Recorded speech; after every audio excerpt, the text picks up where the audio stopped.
Big Boss Malayalam season 7 Aneesh ഷാനവാസിനോട് പറയുന്നത് ഞാനിനി അടുത്ത റൗണ്ട് കളിക്കുന്നില്ല എന്ന് പറഞ്ഞു. അപ്പോൾ ഷാനവാസ് പറഞ്ഞു നീ കളിക്കണം, കാരണം നീ ഇത്രയും നല്ലപോലെ കളക്ട് ചെയ്തില്ലേ, പിന്നെ ഇനിയിപ്പോൾ ഒരു റൗണ്ടല്ലേ ഉള്ളൂ, അത് നീ കളിക്ക് എന്ന്. അപ്പോൾ ഈ പാവയൊക്കെ എവിടെയെങ്കിലും വെച്ച് കഴിഞ്ഞാൽ ആരെങ്കിലും എടുക്കുമെന്നുള്ള പേടിയിലാണ് അനീഷ് കളിക്കാത്ത. അപ്പോൾ ഷാനവാസ് പറഞ്ഞു നീ പേടിക്കണ്ട, നീ പാവയൊക്കെ എൻ്റെ കയ്യിൽ ഞാൻ സൂക്ഷിച്ചോളാം. അപ്പോൾ അനീഷൊന്നും മിണ്ടാതെ നിൽക്കുന്നുണ്ട്. എനിക്കൊരു പാവയും വേണ്ട, നീ എണ്ണി തന്നാൽ മതി, അത് ഞാൻ തിരിച്ചങ്ങ് തരാം, അപ്പം നീ പേടിക്കണ്ടല്ലോ.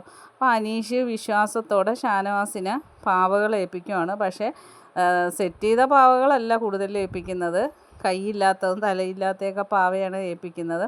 അങ്ങനെ ഷാനവാസ് അത് സുരക്ഷിതമായിട്ട് നോക്കുന്നുണ്ട്.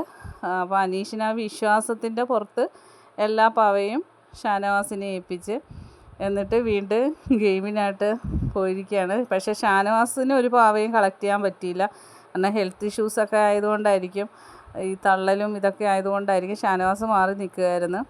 ബാക്കി അപ്ഡേറ്റുമായിട്ട് വീണ്ടും കാണാം. എൻ്റെ ചാനലൊന്ന് സബ്സ്ക്രൈബ് ചെയ്യണം.